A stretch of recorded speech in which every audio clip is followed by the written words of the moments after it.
Hello दोस्तों, स्वागत है आप सभी का इटर्नल क्लासेस बी इनफानाइट के इस यूट्यूब चैनल पे।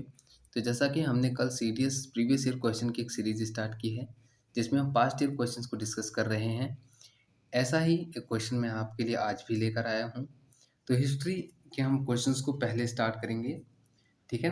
तो आज का जो क्वेश्चन है वो क्वेश्चन ये है कि विच British military officer defeated Tipu Sultan in India, Napoleon Bonaparte in Europe and eventually become the Duke of Wellington. ऐसा कौन सा ब्रिटिश मिलिट्री ऑफिसर था जिसने टीपू सुल्तान को इंडिया में, नेपोलियन बोनापार्ट को यूरोप में और उसने ही बाद में ड्यूक ऑफ वेलिंगटन की उपाधि हासिल की।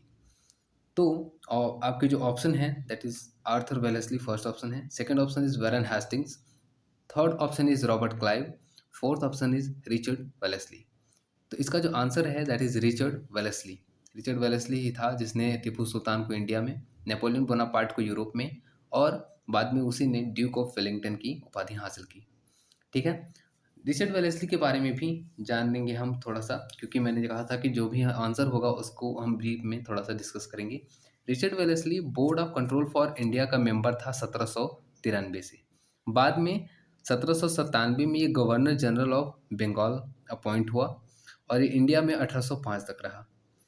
1799 में फोर्थ मैसूर वॉर में इसने टीपू सुल्तान को हराया। यहाँ पे आपके लिए एक क्वेश्चन है कि जो फोर्थ मैसूर वॉर था वो किस ट्रीटी के साथ खत्म हुआ।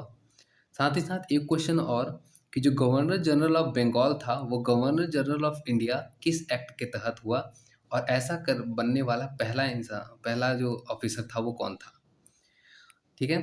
1815 में रिचर्ड वेलेस्ली की अगुवाई में इंग्लिश जो शासन था उसने नेपोलियन बोनापार्ट को वाटरलू के युद्ध में हराया। इससे रिलेटेड एक जो इम्पोर्टेंट बात है दैट इज सब्सिडरी अलायंस, ठीक है।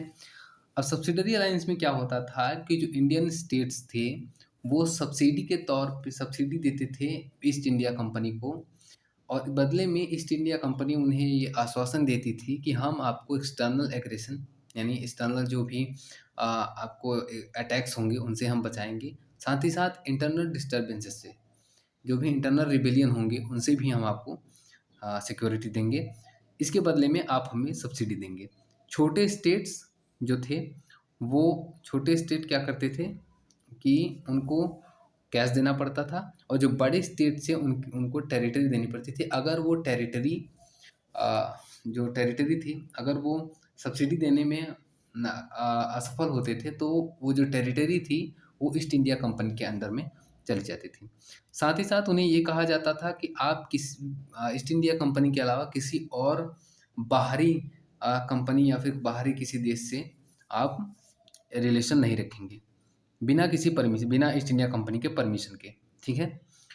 जो आर्मी होगी आपकी, ठीक है, आर्मी जो होगी वो कमांड की जाएगी एक ब्रिटिश ऑफिसर द्वारा और उसका मेंटेनेंस का खर्चा खुद स्टेट को उठाना होगा, ठीक। इसके अलावा ब्रिटिश ईस्ट इंडिया कंपनी का एक आदमी आपके कोर्ट में रहेगा, ठीक है, आपकी सभा में रहेगा, जो यहाँ के एडमिनिस्ट्रेटिव एक्टिविटी को, साथ ही साथ आर्मी के मेंटेनेंस को और स्टेट और ईस्ट इंडिया कंपनी के बीच के डिप्लोमेटिक रिलेशन को संभालेगा, ठीक है। जो सब्सिडरी अलायंस टर्म था इसको जो सबसे पहले यूज किया था वो थे George Francis duplex, French east India company के जनरल थे, ठीक है। फ्रेंच फ्रांसिस डुप्लेक्स जो थे जॉर्ज जेफ डुप्लेक्स कहते हैं इसे। और जो सबसे पहला स्टेट था that is Hyderabad, Nizam of Hyderabad सबसे पहले सब्सिडरी अलायंस के अंडर गए। जो निजाम थे उनका नाम था निजाम अली खान। 1798 में अवध भी बैटल ऑफ बक्सर के बाद सब्सिडरी अलायंस के अंदर गया। सब्सिडरी अलायंस की एक और ख़ास बात कि आप जो स्टेट्स थे वो किसी भी यूरोपियन को बिना ईस्ट इंडिया कंपनी के इजाज़त के बिना हायर नहीं कर सकते थे। ऐसा इसलिए था क्योंकि फ्रांस के साथ उस वक्त ब्रिटिश ईस्ट इंडिया कंपनी की बहुत, मतलब यूँ कह लो कि रिलेशंस ठीक नहीं थे। तो इस वजह से एक तकरार बनी हुई थी उन दोनों के बीच में, ठीक है। तो ये थे रिचर्ड वेलेस्ली के बारे में। इम्पॉर्टेंट बात इनके बारे में ये रखनी है कि ये गवर्नर जनरल ऑफ इंडिया थे 1797 में, ठीक है। टीपू सुल्तान को इन्होंने फोर्थ मैसूर वॉर में हराया। नेपोलियन बोनापार्ट को 1815 में वाटरलू में हरा, और इनसे जो सबसे इंपॉर्टेंट बात है दैट इज सब्सिडरी अलायंस को इन्होंने इंडिया में प्लान किया। ठीक है, तो ये था आज का ये वीडियो। सब्सिडरी अलायंस के बारे में अगर आगे क्वेश्चंस आते हैं तो हम इसके बारे में डिटेल स्टडी करेंगे। So thank you, keep studying hard. और अगर आपको ये वीडियो पसंद आता है तो वीडियो को लाइक करें, शेयर करें, जिससे और भी लोगों को हेल्प मिल सके। Thank you.